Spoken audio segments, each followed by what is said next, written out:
Hi friends, ఈరోజు మనం రీసెంట్గా తెలుగులో ఒక మంచి హర్రర్ అండ్ థ్రిల్లర్ కాన్సెప్ట్తో వచ్చిన జీ5లో స్ట్రీమింగ్ అవుతున్న కిష్కిందాపురి మూవీ స్టోరీ డిస్కస్ చేసుకోబోతున్నాం.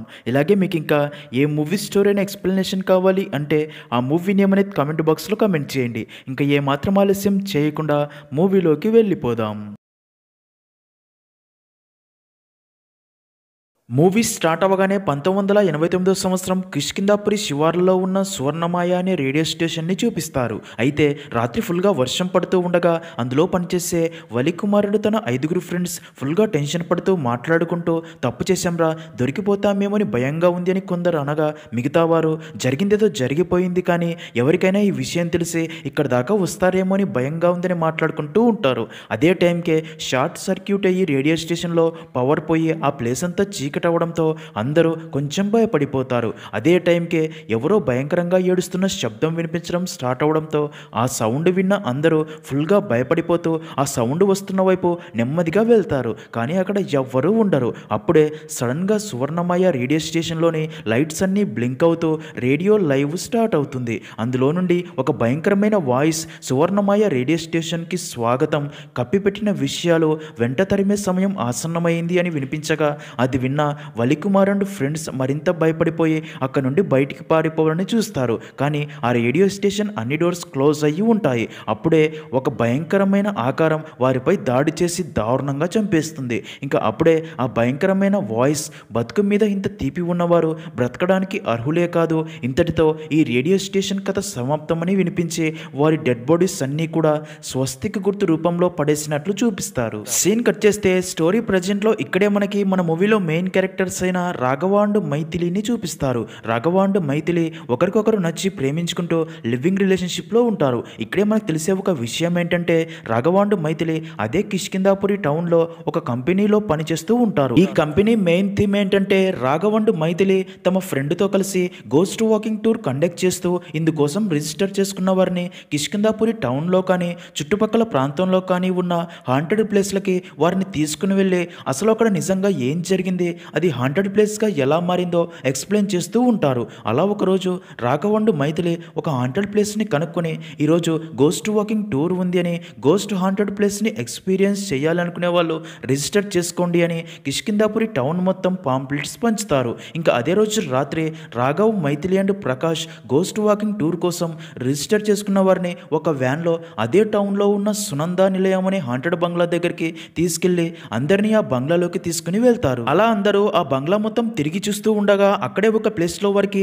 ఒక భయంకరమైన ఆకారం కనిపించడంతో అందరూ ఫుల్గా భయపడిపోగా రాఘవ అండ్ మైథిలి వారికి ఆ బంగ్లాలో జరిగిన బ్యాక్ స్టోరీ చెప్తారు. అది విన్న అందరూ మరింత భయపడిపోతారు. అయితే అక్కడికి వచ్చిన వారిలో విహారీ అనే వ్యక్తి రాఘవ్తో నేను ఇంతకు ముందు కూడా ఒకసారి ఇక్కడికి వచ్చాను, అప్పుడు నువ్వు వేరే స్టోరీ చెప్పినట్లు ఉన్నావు అనగా దానికి రాఘవ్ కొంచెం టెన్షన్ పడి అక్కడ దెయ్యం ఉన్నట్లు సిగ్నల్ చూపించడంతో దెయ్యానికి కోపం వచ్చింది, పదండి అని అందరినీ అక్కడ నుండి బయటికి తీసుకెళ్లిపోతాడు. అయితే విహారీ మాత్రం వారి మీద డౌట్తో అక్కడే ఆలోచిస్తూ ఉండగా తనకి అక్కడ దెయ్యం ఆకారం కనిపించడంతో ఫుల్గా భయపడి బయటికి పారిపోతారు. అయితే ఇక్కడే రివీల్ అయ్యే అదిరిపోయే ట్విస్ట్ ఏంటంటే నిజానికి రాఘవ్ అండ్ మైథిలి డబ్బు సంపాదించాలి అని గోస్ట్ వాకింగ్ టూర్ ప్లాన్ ఆలోచించి గోస్ట్ హాంటెడ్ ప్లేస్ ఎక్స్పీరియన్స్ చేయాలి అనుకునే వారి నుండి డబ్బు తీసుకుని వారిని హాంటెడ్ ప్లేస్లోకి తీసుకెళ్లి అక్కడ జరిగిన స్టోరీ చెప్తూ ఉంటారు. నిజానికి ఆ హాంటెడ్ ప్లేస్ని రాఘవ్ అండ్ మైథిలియే సెట్ చేసి అక్కడ దెయ్యం లేకున్నా సరే దెయ్యం ఉన్నట్లు ఏర్పాటు చేసి అక్కడికి తీసుకెళ్లిన వారికి ఫేక్ స్టోరీస్ చెప్తూ భయపెట్టి వెనక్కి తీసుకొస్తూ ఉంటారు. సీన్ కట్ చేస్తే అలా కొన్ని రోజులకి ghost walking tour company boss అయిన విశ్వాస్ కుమార్ రాఘవ్ అండ్ మైథిలిని పిలిచి next ghost walking tour plan చేసినట్లు అలాగే దాంట్లో పాల్గొనడానికి వచ్చిన వారికి పరిచయం కూడా చేస్తాడు. అయితే అప్పటికే బాస్కి ఇది చాలా చెత్త టూర్ అని పాడుబడ్డ బంగ్లాలోకి తీసుకెళ్లి ఫేక్ స్టోరీస్ చెప్తూ మ్యాజిక్ ట్రిక్స్తో భయపెడుతున్నారు అని చాలా నెగిటివ్ రివ్యూస్ చూసి ఉంటాడు. నిజానికి Raghav and Maithili fake stories చెప్తూ మ్యాజిక్ ట్రిక్స్తో గోస్ట్ వాకింగ్ టూర్కి వచ్చిన వారిని భయపెడుతున్నారు అన్న విషయం బాస్కి కూడా తెలియదు. ఇంకా అప్పుడే బాస్ టూర్కి వచ్చిన వారితో ఈసారి మీ థ్రిల్ అండ్ ఎక్స్పీరియన్స్ డబుల్ అవ్వడానికి మీరు విజిట్ చేయబోయే ప్లేస్ని మీరే సెలెక్ట్ చేసుకోబోతున్నారు అని చెప్పగా అది విన్న రాఘవ్ అండ్ మైథిలి షాక్ అవుతారు. ఇంకా బాస్ వారితో ఈ బౌల్లో ఈ టౌన్లో ఉన్న హాంటెడ్ ప్లేస్ల పేర్ల చీటీలు ఉన్నాయి, మీలో ఒకరు ఒక చీటీ తీయండి, ఏ హాంటెడ్ ప్లేస్ వస్తే మీరు అక్కడికే వెళ్ళబోతున్నారు అని చెప్పగా ఈసారి కూడా మళ్ళీ వచ్చిన విహారీ వచ్చి ఒక చీటీ తీస్తాడు. అది ఓపెన్ చేయగా అందులో సువర్ణమాయ రేడియో స్టేషన్ అని ఉంటుంది. అది చూసిన మైథిలి కొంచెం షాక్ అయ్యి రాఘవ్కి చూపిస్తుంది. ఇంకా అలా అదే రోజు రాత్రి టూర్కు వచ్చిన వారిని వ్యాన్లో తీసుకుని సువర్ణమాయ రేడియో స్టేషన్ దగ్గరికి బయలుదేరతారు. అయితే ఈసారి రాఘవ్ అండ్ మైథిలి తమ ఎదిరింట్లో ఉండే దక్ష అనే చిన్న పాపని కూడా తమతో పాటు తీసుకెళ్తారు. అప్పుడే మైథిలి రాఘవ్తో ఈసారి బాస్ మనకే షాక్ ఇచ్చాడు, ఏ ముందస్తు ప్లాన్ లేకుండా ఆ హాంటెడ్ ప్లేస్కి వెళ్ళి ఏం చేస్తామనగా దానికి రాఘవ్ ఎలాగో అలా మేనేజ్ చేద్దాంలే అంటాడు. నెక్స్ట్ సీన్లో అలా అందరూ సువర్ణమాయ రేడియో స్టేషన్ దగ్గరికి చేరుకుంటారు. బయట నుండి చూడ్డానికి ఆ రేడియో స్టేషన్ చాలా భయంకరంగా పూర్తిగా పాడుబడిపోయినట్లు ఉంటుంది. ఇంకా రాఘవ్ ఆ రేడియో స్టేషన్ తలుపులు తెరవాలి అని చూడగా తలుపులకి మంత్రించిన తాయెత్తులు కట్టి ఉండడం గమనించి అవన్నీ పట్టించుకోకుండా తలుపులు పగలగొట్టి అందరూ లోపలికి వెళ్తారు. అలా అందరూ రేడియో స్టేషన్ మొత్తం తిరిగి చూస్తూ ఉండగా రాఘవ్ యాజ్ యూజువల్గా అక్కడికి వచ్చిన వారిని భయపెట్టాలి అని ఒక ఫేక్ స్టోరీ చెప్పడం స్టార్ట్ చేస్తాడు. అది విన్న విహారీ రాఘవ్తో ప్రతిసారి ఇలా ఫేక్ స్టోరీ చెప్పడం కాదు, అసలు ఈ రేడియో స్టేషన్లో దెయ్యం ఎక్కడ ఉందో చూపించు అనగా దానికి మైథిలి రేడియో స్టేషన్లో దెయ్యం ఎక్కడ ఉంటుంది, రేడియోలో ఉంటుంది కదా అంటుంది. అది విన్న విహారీ అండ్ మిగతా వారు అయితే రేడియో ఆన్ చేయండి అని ఫోర్స్ చేయడంతో రాఘవ్ అక్కడి రేడియో స్టేషన్ స్విచ్లన్నీ ఆన్ చేసినా సరే అక్కడ రేడియో ఆన్ కాదు. దాంతో అందరూ ఇంకా అక్కడి నుంచి వెళ్ళబోగా అప్పుడే దానంతటదే రేడియో స్టేషన్లోని లైట్స్ ఆన్ అయ్యి రేడియో కూడా ఆన్ అయ్యి మూవీ స్టార్టింగ్లో వినిపించిన అదే భయంకరమైన గొంతు వినిపిస్తూ సువర్ణమాయ తలుపులు తెరవబడ్డాయి. చాలా కాలం తర్వాత ఆకాశవాణి ప్రసారాలు మొదలవుతున్నాయి. ఇది నాకు పునర్జన్మ అని వినిపిస్తూ అక్కడి వస్తువులన్నీ పగిలిపోతాయి. అది చూసి అందరూ భయపడిపోగా వారిలో ఒకడైన రంగయ్య మాత్రం అది చనిపోయిన తన భార్య భాగ్యం ఆత్మనేమో అనుకుని భాగ్యం నువ్వేనా అంటాడు. ఇంకా అక్కడ భయంకరమైన సంఘటనలు చూసిన రాఘవ్ కూడా భయపడే అక్కడ ఉండటం ఇంకా సేఫ్ కాదు అని అక్కడ నుంచి వెళ్ళిపోవాలని అందరూ బయటికి రాగా అప్పటికే వారి వ్యాన్ తగలబడిపోతూ ఉంటుంది. అది చూసి అందరూ ఆ వ్యాన్ని ఎవరు తగలబెట్టారో అర్థం కాక భయంతో షాక్లో ఉండిపోతారు. అప్పుడే అదే భయంకరమైన వాయిస్ వినిపిస్తూ సువర్ణమాయకి విచ్చేసినందుకు మీకు ధన్యవాదాలు, మిమ్మల్ని పైకి పంపించే ప్రణాళిక ఇక మొదలు, మీలో ఏ ఒక్కరూ బ్రతకరు అని వినిపించడంతో అందరూ భయపడిపోతారు. సీన్ కట్ చేస్తే మరుసటి రోజు ఉదయం అందరూ అక్కడ నుండి వెళ్ళిపోతారు. ఇంకా రాఘవ్, మైథిలి అండ్ ప్రకాష్ ఒక టీ స్టాల్ దగ్గర టీ తాగుతూ రాత్రి జరిగింది మాట్లాడుతూ ఆ సువర్ణమాయ రేడియో స్టేషన్లో నిజంగానే దయ్యం ఉందేమో అని మాట్లాడుకుంటూ ఉండగా వారు మాట్లాడుకునేది అక్కడే టీ స్టాల్లో పనిచేసే చింటూ అనే అబ్బాయి విని షాక్ అయ్యి భయపడుతూ వారి దగ్గరికి వచ్చి, అన్న మీరు నిజంగానే సువర్ణమాయకి వెళ్ళారా? మా అమ్మ చెప్పేది అక్కడికి వెళ్ళిన ఎవరూ కూడా ప్రాణాలతో తిరిగి రారు అని. నా మాట విని ఇంటికి వెళ్ళి పసుపు నీళ్లతో స్నానం చేసి దిష్టి తీయించుకోండి, జాగ్రత్తగా ఉండండి అని చెప్పి వెళ్ళిపోగా అది విని ప్రకాష్ అండ్ మైథిలి భయపడగా రాఘవ్ మాత్రం ఆ కుర్రాడి మాటలు సీరియస్గా తీసుకోడు. ఇంకా అదే రోజు రాత్రి సువర్ణమాయ టూర్కి వచ్చిన మురుగేష్ అండ్ ఆత్రేయ డ్యూటీలో జాయిన్ అవుతారు. నిజానికి ఇద్దరు లోకో పైలట్స్గా పనిచేస్తూ ఉంటారు. అలా వారి గూడ్స్ ట్రైన్లో వెళ్తూ ఉండగా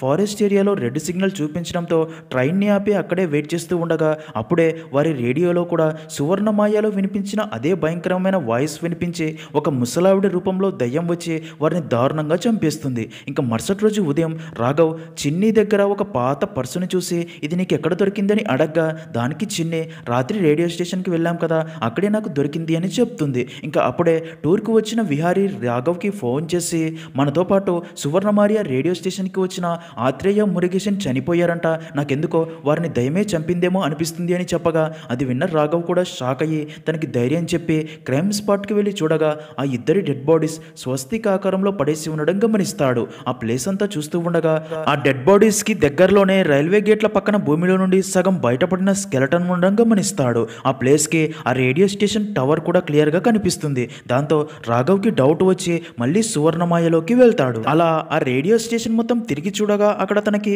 వలికుమారుడు తన ఫ్రెండ్స్ గ్రూప్ ఫోటో ఇంకా అక్కడి గోడలపై స్వస్తిక్ గుర్తులను చూస్తాడు. తర్వాత వెంటనే లైబ్రరీకి వెళ్ళి ఆ సువర్ణమాయకి సంబంధించిన పేపర్స్లో వచ్చిన ఆర్టికల్స్ చూసి వాటిని తీసుకుని ఇంటికి రాగా ప్రకాష్ అండ్ మైథిలి రాఘవ్తో తమతో పాటు టూర్కి వచ్చిన లోకో పైలట్స్ చనిపోయారు అన్న న్యూస్ కూడా చూపిస్తారు. అప్పుడే రాఘవ్ స్వస్తిక్ గుర్తు వేసి ముందు ఆ రేడియో వెనక ఉన్న గొంతు ఎవరితో తెలుసుకోవాలి, తర్వాత ఆ రేడియో స్టేషన్ ఫౌండర్స్ ఎవరో ఎందుకు చనిపోయారో తెలియాలి, ఇంకా మురుగేష్ అండ్ ఆత్రేయాన్ని చంపడానికి వెనుక ఉన్న మోటివ్ కూడా తెలియాలి అంటాడు. ఆ గుర్తు చూసిన మైథిలి ఈ స్వస్తిక్ గుర్తు అనేది పవిత్రంగా వాడే సింబల్ కదా, దానికి చావులకి సంబంధం ఏంటి అంటుంది. దానికి రాఘవ్ అది స్వస్తిక్ కాదు, క్రాస్ స్వస్తిక్, చాలా చోట్ల ద్వేషానికి గుర్తుగా వాడే సింబల్, కానీ ఎవరి మీద ఎందుకు ఆ ద్వేషం అనేది తెలుసుకోవాలి అంటాడు. అదే టైంకే ఆ ఇంట్లోని రేడియోలో సేమ్ అదే గొంతు వినిపిస్తూ 11 మందిలో 2 చంపితే మిగిలింది 9 మంది, ఇంకా ఇప్పుడు నా నెక్స్ట్ టార్గెట్ రంగ రంగయ్య అని చెప్పి వినిపిస్తుంది. అది విన్న రాఘవ్ షాక్ అయ్యి, రంగయ్య అంటే తన భార్య గురించి వచ్చిన వ్యక్తే కదా, ఆ దెయ్యం నెక్స్ట్ చంపేది తననే అయి ఉంటుంది, తనని ఎలాగైనా కాపాడాలని ఆఫీస్కి వెళ్ళి రంగయ్య డీటెయిల్స్ తెలుసుకుని తనకి ఫోన్ చేయగా కాల్ కనెక్ట్ అవ్వదు. ఇంకా తను ఇప్పుడు ఒక కన్స్ట్రక్షన్ బిల్డింగ్ దగ్గర వర్క్ చేస్తున్నాడు అని తెలిసి రాఘవ్ వెంటనే ఆ కన్స్ట్రక్షన్ బిల్డింగ్ దగ్గరికి వెళ్ళగా అప్పటికే అక్కడ రంగయ్యకి ఆ దయ్యం చనిపోయిన తన భార్య రూపంలో కనిపించి పై ఫ్లోర్ నుండి కిందికి తోసి చంపుతుంది. ఇంకా రాఘవ్ రంగయ్య డెడ్ బాడీని చూసి చాలా బాధపడతాడు. ఇంకా తన డెడ్ బాడీ కూడా సేమ్ క్రాస్ స్వస్తిక్ సింబల్లో పడి ఉంటుంది. అదంతా చూస్తున్న రాఘవ్కి అసలు ఆ దయ్యం వారిని ఎందుకు చంపుతుందో అర్థం కాదు. అసలు ఆ సువర్ణమయ్య రేడియో స్టేషన్ గురించి ఫుల్ డీటెయిల్స్ తెలుసుకోవాలి అని ఆ రోజు టీ స్టాల్ అబ్బాయి చెప్పిన మాటలు గుర్తు చేసుకుని తన అమ్మకి ఆ సువర్ణమయ్య రేడియో స్టేషన్ గురించి తెలుసు అని చింటూ అమ్మని కలవడానికి తన ఇంటికి వెళ్ళి చింటూ అమ్మని సువర్ణమయ్య రేడియో స్టేషన్ గురించి అడగ్గా దానికి చింటూ అమ్మ లక్ష్మి రేడియో స్టేషన్కి ఎంతమంది పోయారో అని అడగ్గా దానికి తను 11 మంది, ఆల్రెడీ 3 చనిపోయాడని చెప్తాడు. అది విన్న లక్ష్మి మిగతా 8 మంది కూడా చనిపోతారు అంటుంది. అది విన్న రాఘవ్ షాక్ అయ్యే, రేడియో స్టేషన్కి వెళ్తే చనిపోవడం ఏంటి, అసలు అక్కడ అంతలా ఏం జరిగింది, ఈ భయం ఎలా పుట్టింది అని అడగ్గా లక్ష్మి జరిగింది చెప్పడం స్టార్ట్ చేస్తుంది. 35 సంవత్సరాల క్రితం చదువుకున్న కొంతమంది ఈ ఊరికి వచ్చి సువర్ణమాయలో రేడియో స్టేషన్ స్టార్ట్ చేశారంట. ఆ రేడియోకి వేదవతి అనే అమ్మాయి గొంతు ఇచ్చింది. తన గొంతు చాలా విచిత్రంగా ఉండేదంట. ఆ రేడియో స్టేషన్ చాలా ఫేమస్ అయ్యి రాష్ట్రం మొత్తం అదే వినేవారు. అంతవరకు అంతా బాగానే ఉంది. తర్వాత ఆ రేడియో స్టేషన్ స్టార్ట్ చేసిన వారిని ఎవరో చంపేశారు. వారి చావులను ఎవరూ చూడలేదు, కానీ రాష్ట్రం మొత్తం విన్నారు. ఒక్క రాత్రిలో ఆ సువర్ణమాయ వైభోగం పోయింది. మా నాన్న చెప్పింది ఏంటంటే ఆ రేడియో స్టేషన్లో ఏదో దయ్యం ఉందని రోజు రాత్రి ఏడుపులు పాటలు వినిపిస్తూ ఉండడంతో ఊరి వాళ్ళు భయపడి పండితులతో పూజలు చేసి దాన్ని శాశ్వతంగా మూయించేశారు. అప్పటి నుండి అక్కడ నిశ్శబ్దం మొదలైంది. ఇంకా వేదవతి అనే అమ్మాయి ఏమైందో ఎక్కడ ఉందో ఎవరికీ తెలియదు అని అంతా చెప్తుంది. అది విన్న రాఘవ్ షాక్ అయ్యి వేదవతి గురించి తెలుసుకోగా ఆ రేడియో స్టేషన్ స్టార్ట్ చేసిన వారు చనిపోయిన సంవత్సరంలోనే వేదవతి కూడా సూసైడ్ చేసుకుని చనిపోయిందని తెలుస్తుంది. అదే విషయం మైథిలి అండ్ ప్రకాష్కి చెప్పి ఆ రేడియో స్టేషన్లోకి మనం మొత్తం 11 మంది వెళ్తే ఇప్పటికి 3 చంపింది అని ఆ రోజు రాత్రి రేడియో స్టేషన్లోకి మొదట అడుగుపెట్టింది ఎవరో చూడగా మొదట లోకో పైలట్స్, తర్వాత రంగయ్య, తర్వాత చిన్ని, విహారీ వెళ్లారని తెలుస్తుంది. దాంతో అదే ఆర్డర్ ప్రకారం వారిని దయ్యం చంపుతుందని అర్థమయ్యి అలాగే ఆ రోజు ఆ రేడియో స్టేషన్ నుండి ఒక్కొక్కరు ఒక రేడియో తెచ్చుకొని ఉంటారు. రాఘవ్ మైథిలి అండ్ ప్రకాష్తో మిగిలిన వారు ఎక్కడ ఉన్నా సరే ఆ రేడియోలతో సహా వెంటనే తీసుకొని రండి అని పంపి రాఘవ్ ఆ దెయ్యం నెక్స్ట్ చంపేది చిన్నీని అని తనని కాపాడడానికి వెళ్ళగా అప్పటికే ఆ దెయ్యం చిన్నీని ఉరివేసి చంపబోతూ ఉండగా చాలా కష్టపడి చిన్నీని కాపాడతాడు. అప్పుడే చిన్ని రాఘవ్తో నేను ఆ దెయ్యం ఫేస్ చూశాను అని తనకి దొరికిన ఆ పాత పర్సు ఇస్తుంది. ఆ పర్సులో ఆ ఫోటో చూసిన రాఘవ్ షాక్ అయ్యి చిన్నీని తీసుకుని వెంటనే మళ్ళీ ఆ రేడియో స్టేషన్ దగ్గరికి బయలుదేరి మైథిలికి ఫోన్ చేసి అందరినీ అక్కడికి తీసుకురమ్మని చెప్తాడు. సీన్ కట్ చేస్తే అలా మళ్ళీ అందరూ సువర్ణమాయ రేడియో స్టేషన్ దగ్గరికి చేరుకోగా రాఘవ్ వారు లోపల నుండి తెచ్చుకున్న అన్ని రేడియోస్ కూడా ముందు పడేసి పెట్రోల్ పోసి తగలబెట్టి వీటిని అడ్డం పెట్టుకునే కదా మా దగ్గరికి వస్తున్నావు, వీళ్ళందరూ లోపలికి రావటమే నీ ప్రాబ్లం అయితే వీరిని లోపలికి తీసుకుని వచ్చింది నేనే, నన్ను చంపు, వీరిని వదిలే, నువ్వు ప్రాణం లేని ఆత్మవి మాత్రమే, నీకు శరీరమే కాదు మా ముందుకు వచ్చి కనబడే ధైర్యం కూడా లేదు, చీకట్లో కూడా నీ మొహం చూపించడానికి భయపడుతున్నా ఒక ఆడదాని ముసుగులో దాగున్న మగనా కొడక ముందుకి రా అని ఆ పర్సులో ఉన్న తన ఫోటో బయటికి తీయగా దాన్ని చూసి అందరూ భయపడిపోగా ఆ ఫోటో కాలిపోతుంది. ఇక్కడే అదిరిపోయే ట్విస్ట్ ఏంటంటే ఇన్ని రోజులు ఆ గొంతు విన్న అందరూ అది ఆడదెయ్యం అనుకుని ఉంటారు, కానీ అది ఆడది కాదు, అలాంటి గొంతుతో ఉన్న మగాడు. ఇంకా రాఘవ్ ఆ దెయ్యాన్ని రెచ్చగొట్టేలా మాట్లాడడంతో ఆ దెయ్యం వారికి కనిపించి భయపెట్టి వారితో ప్రసారాల్లో చిన్న మార్పు, మేకపిల్లని కాపాడిన పెద్ద మేకని చావుకి ఆహ్వానిస్తున్నాను, తర్వాత యథావిధిగా వరుస క్రమంలో అందరూ చనిపోతారు అని చెప్పి నవ్వి మాయమవుతుంది. అది విన్న అందరూ భయపడిపోతారు. రాఘవ్ వారితో ఇదంతా మా వల్లే జరిగింది, ఈ గోస్ట్ వాకింగ్ టూర్లో అందరికీ ఉన్న తమ భయాన్ని పోగొట్టాలి అనుకున్నాం, కానీ ఇలా జరుగుతుందని అస్సలు అనుకోలేదు, మీ ప్రాణాలకి నా ప్రాణాలు అడ్డుపెట్టైనా సరే మిమ్మల్ని కాపాడతా, వాడిప్పుడు నన్ను చంపేదాకా మీ దాకా రాడు, అందుకే మీరు అప్పటిదాకా సేఫ్ ప్లేస్లో ఉండండి అని చెప్పి అక్కడ నుండి పంపి తర్వాత పోలీస్ స్టేషన్కి వెళ్ళి అక్కడ ఎస్ఐని కలిసి సువర్ణమాయలో ఆ 6గురిని హత్య చేశారు కదా ఆ కేసు ఫైల్ కావాలి అని అడిగి పించుకుంటాడు. అయితే అప్పుడే ఆ ఆత్మ మళ్ళీ రాఘవ్ పై అటాక్ చేయబోగా చీకట్లో రాఘవ్ అదే సువర్ణమాయ నుండి తెచ్చిన టార్చ్ లైట్ తీసుకుని దాని ఫేస్ చూడబోగా ఆ టార్చ్ వెలుతురు తన మీద పడగానే ఆత్మ భయపడి మాయమవటం రాఘవ్ గమనించి ఆ ఆత్మకి ఆ టార్చ్ లైట్ వెలుతురు అంటే భయమని అర్థమవుతుంది. ఇంకా తర్వాత రాఘవ్ అండ్ మైథిలి వేదవతి ఇంటి అడ్రస్ తెలుసుకుని వెళ్ళి తన పేరెంట్స్ని కలుస్తారు. వేదవతి చావుతో తన అమ్మ మతిస్థిమితం కోల్పోగా తన ఫాదర్ రాఘవతో వేదవతి ఉరివేసుకుని చనిపోయినప్పటి నుండి తన గదిలోకి ఎవ్వరూ వెళ్ళలేదు, తన వస్తువులన్నీ తన గదిలోనే ఉన్నాయి, మీరు సమస్యలో ఉన్నామంటున్నారు కాబట్టి తన గదిలో మీకు ఉపయోగపడే వస్తువులు ఉన్నాయేమో చూసుకోండి అని వేదవతి గది ఓపెన్ చేయగా రాఘవండు మైథిలి ఆ గది మొత్తం చెక్ చేస్తూ ఉండగా అక్కడే రాఘవ్కి వేదవతి చదువుకున్నప్పటి స్కూల్ గ్రూప్ ఫోటో కనిపిస్తుంది. ఆ ఫోటోలో ఇప్పుడు వారిని వెంటాడుతున్న ఆత్మరూపంలో ఉండే వ్యక్తి కూడా ఉంటాడు. అది చూస్తున్న రాఘవ్ వేదవతితో చదువుకున్న ఆ వ్యక్తి గురించి తన ఫాదర్ని అడగ్గా తన పేరు నాకు గుర్తులేదు, కానీ వారికి చదువు చెప్పిన భూషణ్ వర్మ మాస్టర్కి తెలిసే ఉంటుంది అని భూషణ్ వర్మ మాస్టర్ అడ్రస్ ఇవ్వగా రాఘవండు మైథిలి వెళ్ళి భూషణ్ వర్మని కలిసి ఆ గ్రూప్ ఫోటో తనకి చూపించి తన గురించి అడగ్గా తనని చూసిన భూషణ్ వర్మ వాడి పేరు విశ్రవ పుత్ర, వాడి పుట్టికే చాలా విచిత్రంగా జరిగింది చెప్తాడు. విశ్రవ గ్రహణం రోజు వింత ఆకారంతో వంపులు తిరిగిన శరీరంతో పుట్టగా వాడిని చూసి అందరూ గ్రహణం సోకింది అనుకుంటారు, కానీ తనని చూసిన డాక్టర్స్ అది రికెట్స్ అనే వ్యాధి అని చెప్తారు. ఇంకా అవిటివాడుగా పుట్టాడు అని వాడి నాన్న తనని అసహించుకుంటూ ఉంటాడు. ఈ ప్రపంచానికి దూరంగా తీసుకెళ్లి పెంచుతాడు. అయితే ఎవరు ఎన్ని మాటలన్నా సరే విశ్రవ అంటే తన అమ్మ దేవికి చాలా ఇష్టం. విశ్రవనే తన ప్రపంచంగా ఎంతో ప్రేమగా పెంచుతుంది. ఇంకా విశ్రవకి కూడా తన అమ్మ అంటే ప్రాణం. అలా అంతా సంతోషంగా ఉండగా ఒకరోజు విశ్రవ తన షర్టు వేసుకున్నాడు అని తన ఫాదర్ తన అమ్మపై చేయి చేసుకోగా అది చూసిన విశ్రవకి చాలా కోపం వచ్చి తన ఫాదర్ని కోపంతో తోసేస్తాడు. ఎందుకంటే తన అమ్మ అంటే తనకి ప్రాణం. తను బాధపడితే చూస్తూ ఊరుకోడు. అయితే విశ్రవ కోపాన్ని చూసిన తన అమ్మ తను అందరితో కలవాలి అని భూషణ్ వర్మ మాస్టర్ దగ్గరికి చదువుకోవడానికి పంపుతుంది.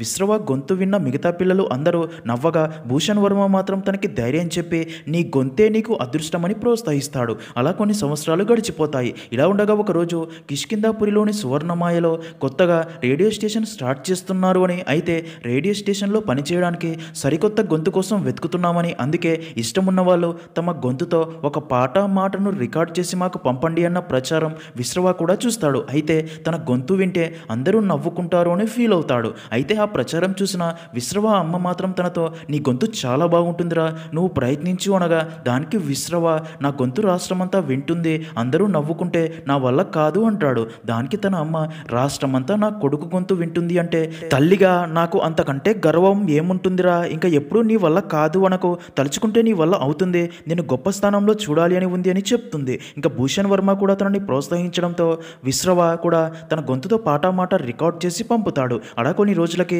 తన గొంతే రేడియో కోసం సెలెక్ట్ అయినట్లు రేడియో స్టేషన్ వారు కూడా ప్రకటిస్తారు. అది విన్న విశ్రవ తన అమ్మ భూషణ్ వర్మ అందరూ చాలా హ్యాపీగా ఫీల్ అవుతారు. కానీ ఆ మరుసటి రోజే రేడియో స్టేషన్ కోసం సెలెక్ట్ అయింది వేదవతి అనే అమ్మాయి అని పోస్టర్లు అంటించి ఉండడం చూసి విశ్రవ చాలా ఫీల్ అవుతాడు. అయితే వారి మోసం కంటే తన అమ్మ బాధనే తనకి మరింత బాధ అనిపించి తనను ఎందుకు తీసేశారో అడగడానికి రేడియో స్టేషన్కి వెళ్ళిన విశ్రవాని వారు దారుణంగా చంపేశారు అని అంతా చెప్తాడు. ఇంకా అదంతా విన్న రాఘవ్, మైథిలి అండ్ ప్రకాష్ ఆ ఊరు నుండి వెళ్తూ ఉండగా ఇక్కడే వారికి తెలిసే షాకింగ్ విషయం ఏంటంటే భూషణ్ వర్మ అప్పటికే చనిపోయి చాలా సంవత్సరాలయ్యింది అని. అయితే విశ్రవ స్టోరీ అంతా తమకి చెప్పింది విశ్రవ ఆత్మని అని అర్థమయ్యే అక్కడ నుండి వెళ్ళబోగా విశ్రవ ఆత్మ వారిని కూడా చంపాలి అని వారి కారుపై అటాక్ చేస్తుంది. ఇదే ప్రాసెస్లో వారి దగ్గర ఉన్న టార్చ్ లైట్ కూడా పగిలిపోతుంది. వారు ఆ ఆత్మ నుండి తప్పించుకునే ప్రాసెస్లో వారి కారుని లారీ గుద్దడంతో యాక్సిడెంట్ కూడా అవుతుంది. ఇంకా ఆ యాక్సిడెంట్లో మైథిలికి గాయమయ్యి ట్రీట్మెంట్ తీసుకుంటూ ఉంటుంది. ఇంకా మైథిలిని ఆ పరిస్థితిలో చూసి రాఘవ్ చాలా బాధపడతాడు. ఇదిలా ఉంటే విశ్రవ స్టోరీ విన్న మైథిలి తనకి ఏం జరిగిందో అని తన గురించి ఆలోచిస్తూ తన స్టోరీకి కనెక్ట్ అవ్వడంతో విశ్రవ ఆత్మ మైథిలి బాడీలోకి ప్రవేశించి రాఘవ్ని చంపాలి అని చూడగా విషయమర్థమైన రాఘవ్ తనని ఆపాలి అని చాలా ట్రై చేసి తనకి మత్తు ఇంజెక్షన్ ఇచ్చి స్లో కోల్పోయేలా చేస్తాడు. ఇంకా బాగా ఆలోచించిన రాఘవ్కి అక్కడే హాస్పిటల్లో కేడిఏ కంపెనీ గ్యాస్ సిలిండర్ చూసి అదే కంపెనీ సిలిండర్ ఆ సువర్ణమాయ రేడియో స్టేషన్లో చూసినట్టు గుర్తొచ్చి ఆ గ్యాస్ కంపెనీ ఓనర్ సురేందర్ అని తెలుసుకుని ఆ కంపెనీ దగ్గరికి వెళ్ళి సురేందర్ని కొట్టి ఇంత డేంజరస్ అయిన సిలిండర్ సువర్ణమాయలో ఎందుకు ఉంది అని గట్టిగా అడగ్గా సురేందర్ జరిగింది చెప్తూ వాలికుమార్ మా అన్నయ్య తను తన ఫ్రెండ్స్తో కలిసి ఆ రేడియో స్టేషన్ స్టార్ట్ చేసి తనతో పాటు చదువుకున్న అదే ఊరికి చెందిన వేదవతిని ప్రేమించి పెళ్లి చేసుకోవాలి అనుకున్నాడు. కానీ మధ్యలో విశ్రవ వచ్చి అంతా నాశనం చేశాడు అని చెప్పగా అది విన్న రాఘవ్ మరి వాడి గొంతు వాడుకుని పాంప్లెట్లో వేదవతి ఫోటో ఎందుకు వేశారని అడగ్గా దానికి సురేందర్ ఎవరు చెప్పారు అది వాడి గొంతు అని, ఆ రోజు సెలెక్ట్ అయ్యింది వేదవతి గొంతే అనటంతో అది విన్న రాఘవ్ షాక్ అవుతాడు. నిజానికి ఆ రోజు సెలెక్ట్ అయ్యింది వేదవతి గొంతే, కానీ భూషణ్ వర్మ తను చెప్పించిన స్టోరీలో విశ్రవ ఆత్మ తన గొంతు సెలెక్ట్ అయినట్లు అబద్ధం చెప్పి ఉంటాడు. ఇంకా రేడియోలో తన గొంతు వినిపించాలి అని ఆశపడిన విశ్రవ అమ్మ కోరిక నాశనం అయిందని, దీనికి కారణం వేదవతి అనే కోపంతో అలా రేడియో స్టేషన్కి వెళ్ళి అక్కడే ఉన్న వేదవతిని చూసి నీ అందాలు చూపించి నాకు రావాల్సిన అవకాశం నువ్వు ఇప్పించుకున్నావా అని తనని కొట్టి తన బట్టలు మొత్తం విప్పేసి తనను బయటికి పరిగెత్తిస్తాడు. ఇంకా అలా భయంతో పారిపోతున్న నగ్నంగా ఉన్న వేదవతిని ఊరి వాళ్ళు చూసి అసభ్యకరంగా మాట్లాడుకోవడంతో ఆ అవమానం భరించలేని వేదవతి ఇంటికి వెళ్ళి ఉరి వేసుకొని చనిపోతుంది. మరో పక్క విశ్రవ వేదవతి చీర కట్టుకుని ఇక మీదట ఈ రేడియో స్టేషన్లో నా గొంతు మాత్రమే వినిపించాలి, అది మా అమ్మ కోరిక అని వారితో చెప్పగా వేదవతికి జరిగింది తెలుసుకున్న వలి కోపంతో నా వేదవతిని చంపిన వీడికి నరకం చూపించాలి అని నిద్రపోనివ్వకుండా చేసే గ్యాస్ని తీసుకుని వచ్చి విశ్రవాని బాగా కొట్టి ఒక కుర్చీకి కట్టేసి ఒక రూమ్లో ఉంచి తన ఫేస్ మీద టార్చ్ వేసి ఆ రూమ్లో ఆ గ్యాస్ని వదులుతూ ఉంటాడు. అలా ప్రతిరోజు డోస్ని పెంచుతూ విశ్రవ 12 రోజులు నిద్రలేని నరకం అనుభవించి చనిపోయాక తన dead body Kishkindhapuri railway track పక్కన పూడ్చిపెట్టగా అదే రోజు రాత్రి వలికుమారుడు తన ఫ్రెండ్స్ అందరూ చనిపోయి ఉంటారు. అదంతా విన్న రాఘవ్ వాడు ఇదంతా చేసింది వాళ్ళ అమ్మ కోరిక తీర్చలేనందుక అనగా దానికి సురేందర్ నాకు కూడా అదే డౌట్ వచ్చి వాడి గురించి తెలుసుకోగా వాడు పుట్టగానే తన అమ్మ చనిపోయిందంట, తన తండ్రి కూడా తనని పట్టించుకోకుండా ఒంటరిగా ఒక మానసిక రోగిలాగా మారాడు. తన ఒంటరితనాన్ని భరించలేక తను వస్తువులతో మాట్లాడడం స్టార్ట్ చేస్తాడు. అప్పుడే ఒక అద్దం కూడా విశ్రవతో మాట్లాడుతున్నట్లు అద్దంలో తనకి తన అమ్మ కనిపిస్తూ ఉండడంతో ఆ అద్దాన్ని ప్రేమగా చూసుకుంటూ ఉంటాడు. ఇలా ఉండగా అలా అద్దంతో మాట్లాడడం వాళ్ళ నాన్న చూసి కోప్పడి ఆ అద్దం విసిరేయగా విశ్రవ కోపంతో తన ఫాదర్నే చంపేసి ఒక రాక్షసుడిలా తయారై ఉంటాడు. అందుకే అన్ని ప్రాణాలు బలయ్యాయని వాడి నుండి తప్పించుకోవాలి అంటే ఒకటే మార్గం ఉంది, ఆ సువర్ణమాయకి తలుపులు మూసింది అగస్త్య శర్మ గారు, తనని కలిస్తే మీకు పరిష్కారం దొరికే ఛాన్స్ ఉంది అని చెప్పడంతో రాఘవ్ వెంటనే ఆశ్రమంకి వెళ్ళి శర్మని కలవాలి అనుకోగా అప్పటికే శర్మ చనిపోయి చాలా సంవత్సరాలు అయిందని తెలుస్తుంది. అయితే శర్మ శిష్యుడైన శంకర్ శర్మ రాఘవ్ చేయి పట్టుకుని జరిగిందంతా తెలుసుకుంటాడు. వాడు పగతో చనిపోయాడు. వెంటనే తన పగ తీర్చుకున్నాడు. దేహాన్నైతే వదిలాడు కానీ అద్దాన్ని వదలలేదు. ఈ ప్రపంచంలోనే ఉండిపోయాడు. శర్మ గారు సువర్ణమాయ తలుపులు మంత్రశక్తులతో బంధించాక లోపలికి వెళ్ళడానికి ఎంతో ప్రయత్నించాడు కానీ వెళ్ళలేకపోయాడు. ఇంకా మీరు వెళ్ళిన రోజే తన ఆత్మ కూడా లోపలికి వెళ్ళి తనకి తన అమ్మ కనిపించే అద్దం కోసం వెతకగా కనిపించలేదు. ఆ అద్దం పగిలిపోయి ముక్కలుగా మాత్రమే కనిపించాయి అని చెప్తాడు. నిజానికి ఆ రోజు అక్కడే మైథిలికి ఆ అద్దం కనిపించి చేతిలోకి తీసుకుని చూస్తూ ఉండగా అందులో తనకి జర్రులు కనిపించి దాన్ని కింద పడేసి అందరూ దాన్ని తొక్కుతారు. ఇంకా దాన్ని చూసిన రాఘవ్ దాన్ని దూరంగా విసిరేయగా అది పగిలిపోయి ఉంటుంది. అది విన్న రాఘవ్ ఆ అద్దాన్ని మేము కావాలని పగలగొట్టలేదు అనగా దానికి శంకర్ శర్మ కానీ వాడి దృష్టిలో మాత్రం మీరు అందరూ కలిసి వాడి అమ్మని చంపేశారు, అందుకే మిమ్మల్ని ఒక్కొక్కరుగా చేసి చంపుతున్నాడు అని చెప్పగా దానికి రాఘవ్ ఆ అద్దంలో వాడు తన అమ్మని చూసుకుంటున్నాడు అని మాకు ఎలా తెలుసు, ఇప్పుడు తనని ఎలా ఆపగలం, పరిష్కారం ఏంటని అడగ్గా దానికి శర్మ గారు త్రైవిద్య మనిషి ప్రాణం 3 శక్తుల కలయిక, కోరికకి సంబంధించి ఇచ్ఛాశక్తి, మేధస్సుకు సంబంధించి మేధాశక్తి, ఇంకా సంకల్పానికి సంబంధించి క్రియాశక్తి, ఆ 3 శక్తులు ఒక చోట ఉంటేనే ప్రాణం ఉన్నట్లు అవి విడిపోయిన రోజు ప్రాణం కనుమరుగు అవుతుంది.